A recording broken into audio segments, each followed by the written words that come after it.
The email wasn't meant for me. It was a forwarded chain, a casual oversight from Harrison Taylor, my boss, but it ripped through my carefully constructed reality like a bullet.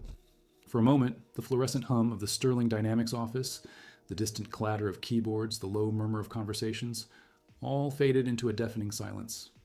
My world, a meticulously organized spreadsheet of professional ambition and domestic comfort, suddenly crashed. My name is Caleb Reed. I'm 34, a senior project manager at Sterling Dynamics, a company I've poured the last 8 years of my life into. My marriage to Olivia Hayes, 5 years strong, was the bedrock I built everything else upon. She was my confidant, my anchor, the quiet strength that balanced my relentless drive. Harrison Taylor, my direct superior, was more than just a boss. He was a mentor, a man who'd championed my ideas, including Project Chimera, the initiative that was supposed to define my career and secure our future. We were a team, a trio of intertwined lives, or so I believed. The subject line of Harrison's email was innocuous enough: conference logistics, Chimera. But the body, a forwarded thread, contained the poison.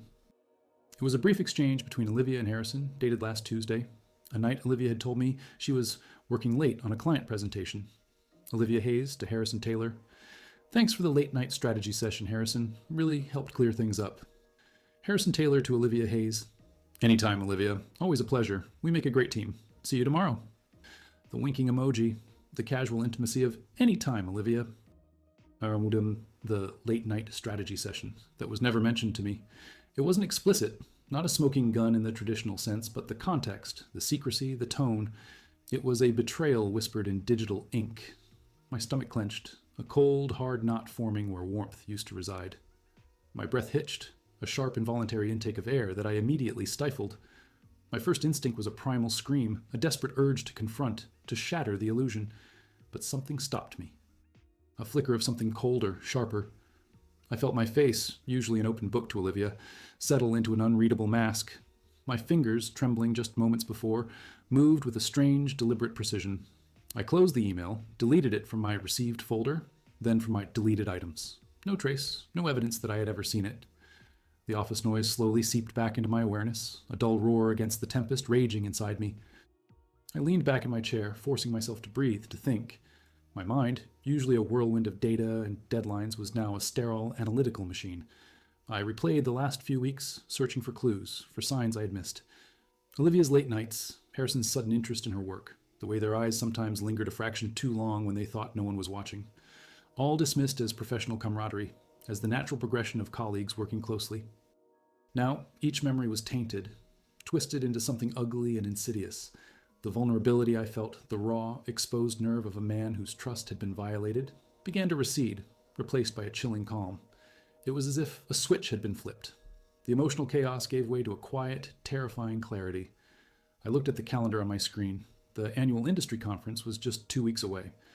Project Chimera, my magnum opus, was scheduled to be presented by Harrison and me, a joint effort, a testament to our teamwork.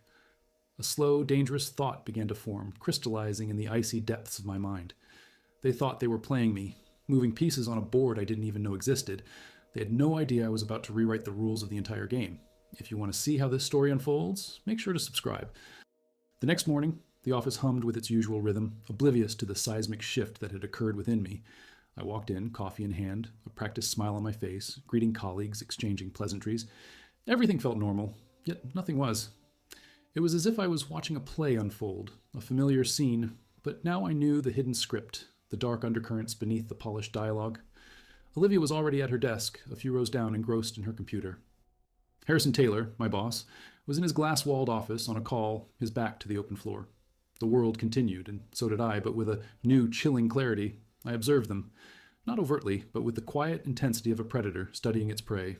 Every casual interaction, every shared glance, every hushed conversation in the hallway now held a double meaning. Olivia would occasionally laugh a little too loudly at Harrison's jokes during team meetings, a laugh that used to sound genuine, now felt performative. Harrison, usually all business, would sometimes linger by Olivia's desk a moment longer than necessary, a hand resting briefly on her chair as he passed. Small things, imperceptible to anyone else, but to me, they were glaring neon signs, confirming the betrayal.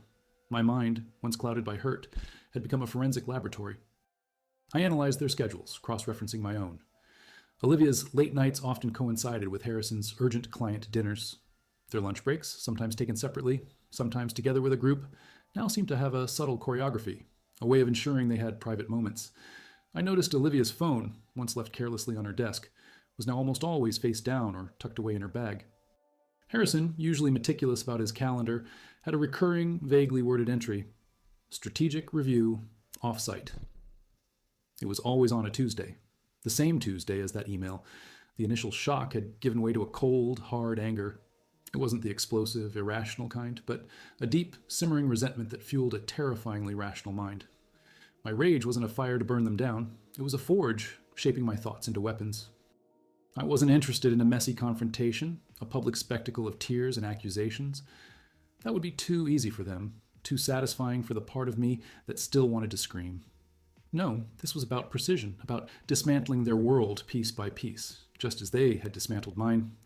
My anger transformed into strategy, a silent, relentless pursuit of justice on my own terms. My first intelligent action was subtle, almost imperceptible. Project Chimera was my baby, a complex, multifaceted initiative that I had spearheaded from conception. Harrison had been the executive sponsor, lending his authority, but the intricate details, the critical algorithms, the innovative data structures, those were mine. I began to subtly, almost imperceptibly, restructure some of the core components of the project's presentation. Not to sabotage it, but to embed my unique fingerprints even deeper into its fabric. I added layers of complexity that only I could fully articulate, nuances that would be lost on anyone who hadn't lived and breathed every line of code, every data point. I made sure the narrative flow, the critical insights, were so intrinsically linked to my personal understanding that anyone attempting to present it without my specific guidance would inevitably falter, even if they had all the slides in front of them. I also started documenting everything. Not just their suspicious interactions, but every single contribution I had made to Project Chimera. Emails, code commits, meeting notes, design documents, anything that definitively proved my ownership and intellectual investment.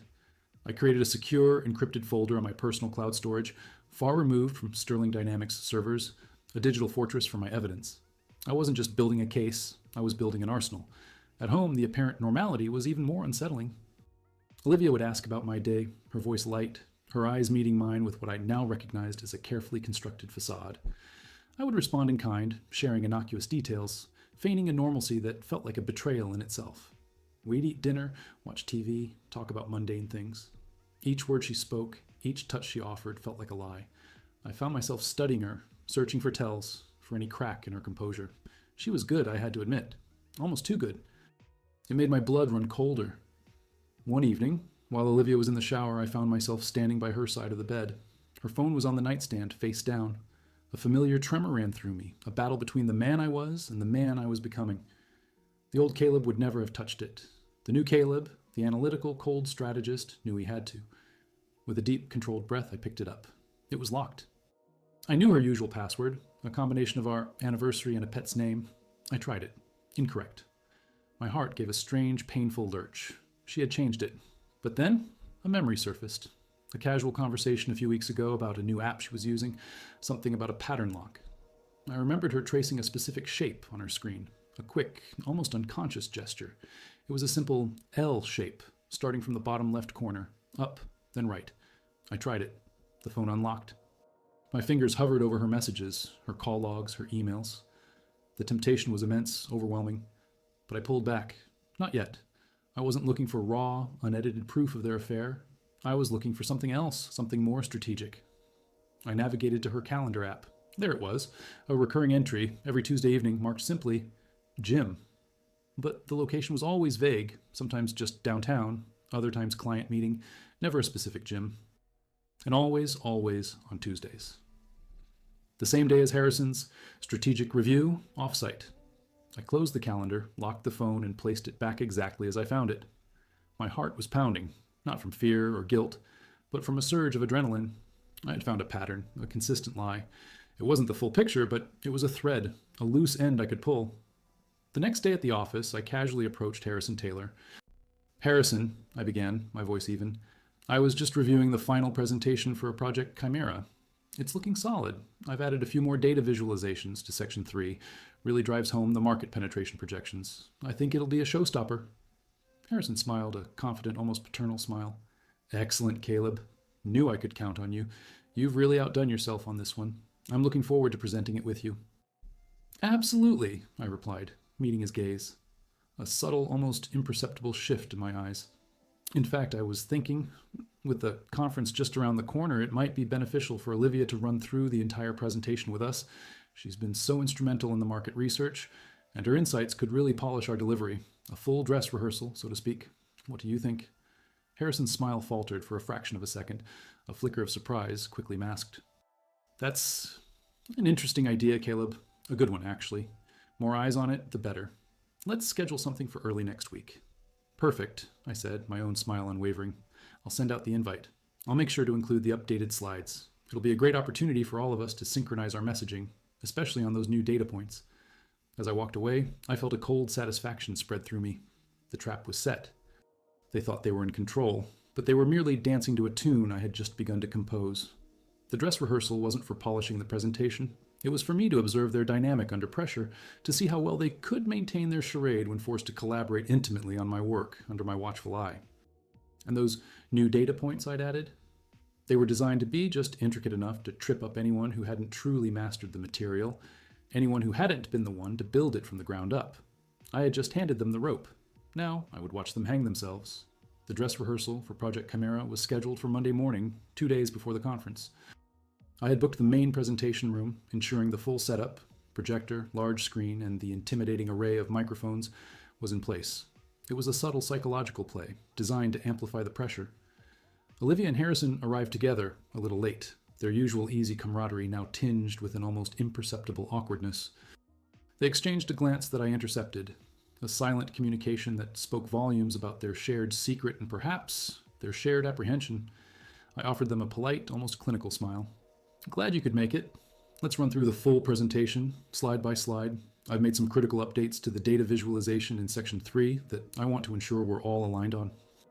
Harrison, ever the executive, took the lead, his voice booming with practiced confidence as he navigated the introductory slides. He spoke of market opportunities, strategic vision, and the overarching goals of Sterling Dynamics. It was all high-level, boilerplate corporate speak, something he could deliver in his sleep. Olivia chimed in with her segments on market research and consumer trends. Her delivery smooth, her points well rehearsed.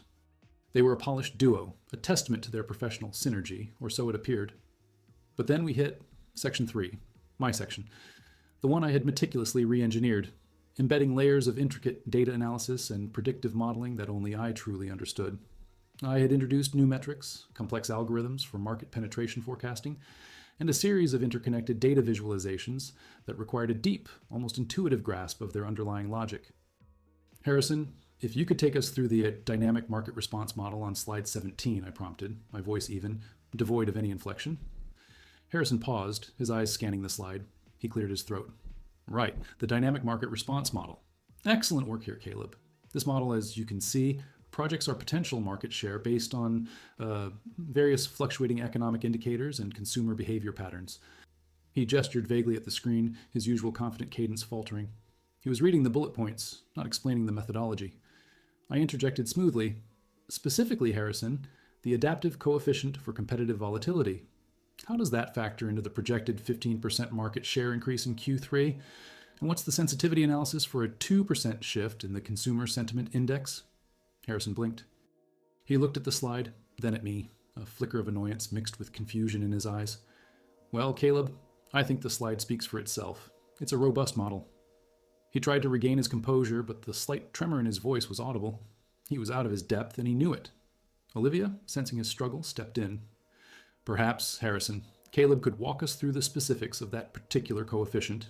It's quite innovative, I believe. Her tone was an attempt at helpfulness, but I saw the subtle tightening around her eyes, the way her gaze darted between Harrison and me. She was trying to deflect, to protect him, and in doing so, she confirmed her complicity. Of course, I said, my voice still calm, precise. I took the clicker.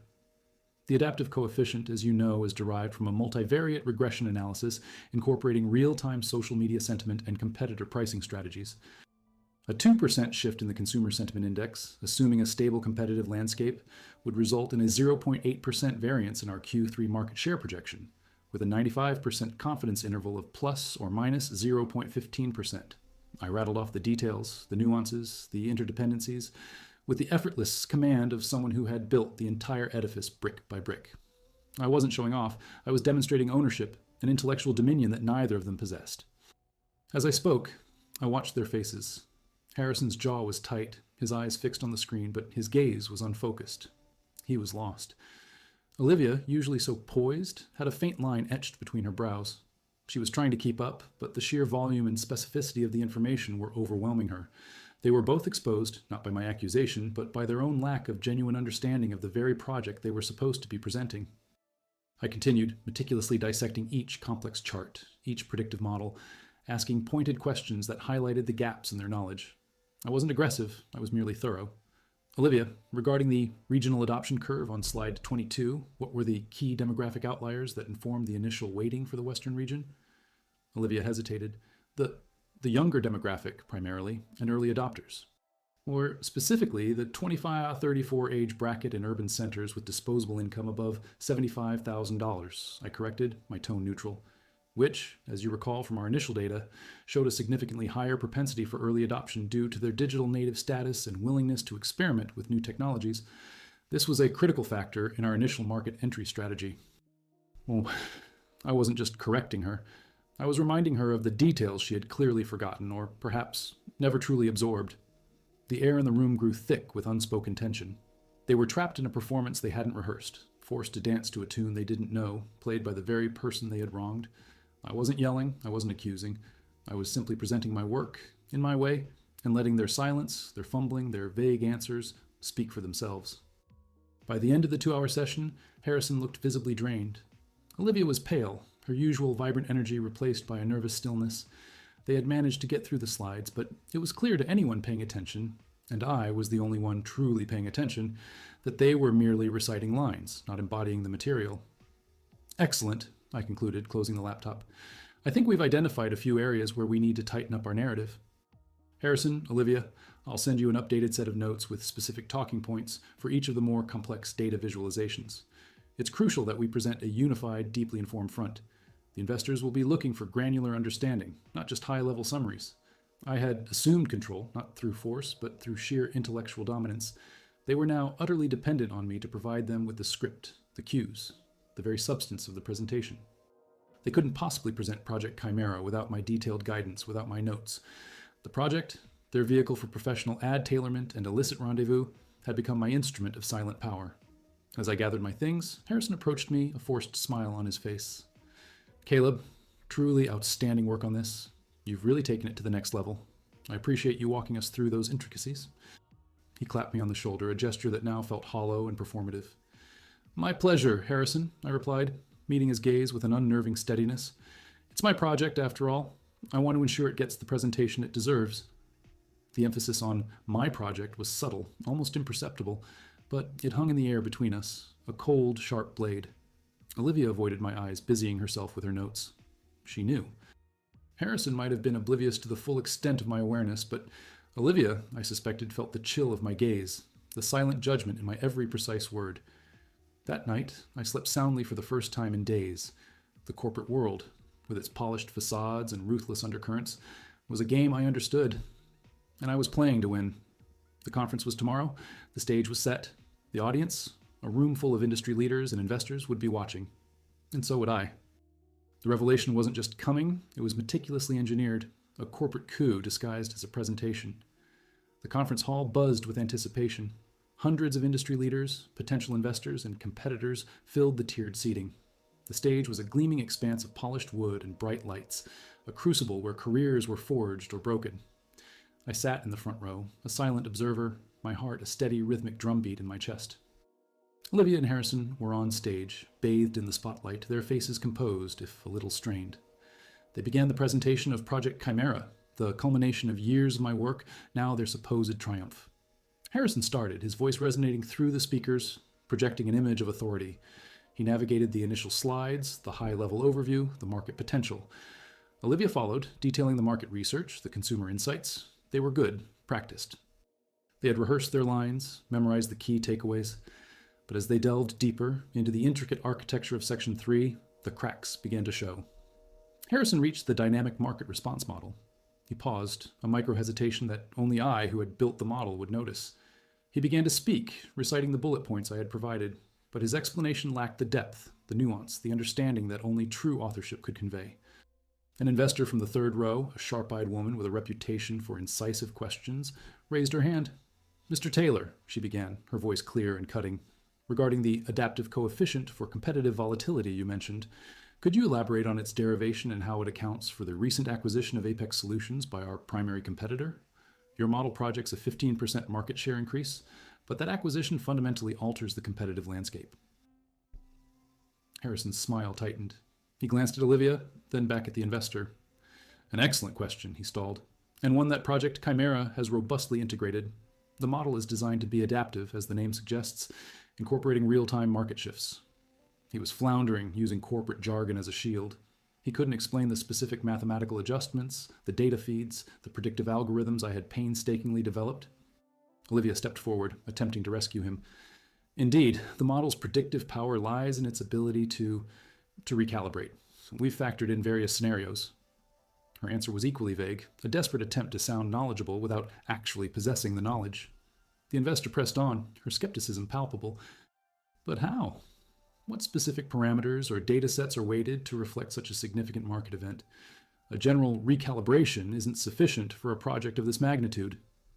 The silence that followed was deafening. Harrison looked like a deer caught in headlights. Olivia's face was a mask of polite panic. They were exposed, not by an accusation of infidelity, but by the glaring absence of intellectual ownership. The room, sensing the weakness, began to stir. It was my cue. I rose from my seat, a calm, almost imperceptible movement. "If I may," I said, my voice clear and steady, cutting through the rising murmur. All eyes turned to me. Harrison and Olivia looked startled, then wary. "As the lead architect of the dynamic market response model, I can clarify." I walked towards the stage, not rushing, but with a deliberate, measured pace. I took the microphone from Harrison's trembling hand. He didn't resist. "The adaptive coefficient," I began, my gaze sweeping across the audience, "incorporates a proprietary algorithm that dynamically adjusts for competitor M&A activities by analyzing historical market responses to similar consolidations, cross-referencing them with real-time financial news feeds and sector-specific sentiment analysis. For the Apex Solutions acquisition, the model automatically initiated a reweighting of competitor influence parameters by 3%, predicting a temporary market share dip of 1.2% in Q4 before recovery driven by our unique product differentiation." I spoke with precision, with authority, with the undeniable confidence of someone who knew every line of code, every data point, every intricate calculation. I detailed the specific data sets, the weighting factors, the predictive outputs, answering every follow-up question with an effortless command that left no room for doubt. I wasn't just explaining the model, I was owning it. I was reclaiming my work, live, on stage, in front of the very people who mattered. Harrison and Olivia stood beside me, silent, their faces a canvas of dawning horror and professional ruin. They were no longer presenters. They were props, silent witnesses to their own undoing. The audience, initially skeptical, was now captivated, nodding in understanding, impressed by the sudden clarity and depth of expertise. I didn't need to mention their affair. Their professional incompetence, their inability to articulate the core of my project, was a far more devastating public indictment. When I finished, the applause was not just polite, it was genuine, robust. I handed the microphone back to a shell-shocked Harrison who could only manage a weak, "Thank you, Caleb." The rest of the presentation was a blur. The energy had shifted. The investors knew who the true mind behind Project Chimera was. In the days that followed, the corporate machine moved with ruthless efficiency. Harrison Taylor was quietly reassigned to a non-client-facing role, his career trajectory irrevocably altered. Olivia Hayes, her professional reputation tarnished by her association with a failed presentation, found herself marginalized, her projects dwindling. The whispers started not about an affair, but about their lack of substance, their reliance on others' work. Their professional downfall was swift and absolute. My own trajectory, however, soared. Project Chimera, now unequivocally recognized as my achievement, became a cornerstone of Sterling Dynamics' future strategy. I was promoted, given a new team, and entrusted with even greater responsibilities. The company, valuing competence above all else, had seen where the true talent lay. My marriage to Olivia ended quietly, without fanfare. There were no dramatic confrontations, no shouting matches. Just a cold, mutual understanding that what we had was irrevocably broken. The trust was gone, replaced by a chasm of betrayal and calculated revenge. I moved out, found a new apartment overlooking the city, a place where the past couldn't reach. Sometimes I catch myself looking out at the sprawling urban landscape, the endless grid of lights, and I feel a profound sense of liberation. The man who discovered that email, vulnerable and heartbroken, is gone. In his place stands someone colder, sharper, more resolute. The emotional catharsis wasn't in an outburst, but in the quiet, precise execution of justice. I learned that some battles are won not with fury, but with ice. The scars remain, subtle and deep, but they are a testament to a strength I never knew I possessed. I am free, unburdened by deceit, and forged anew in the fires of betrayal. They thought they could steal my future. They only taught me how to build a better one. If you appreciate a story of quiet strength and calculated justice, hit that like button.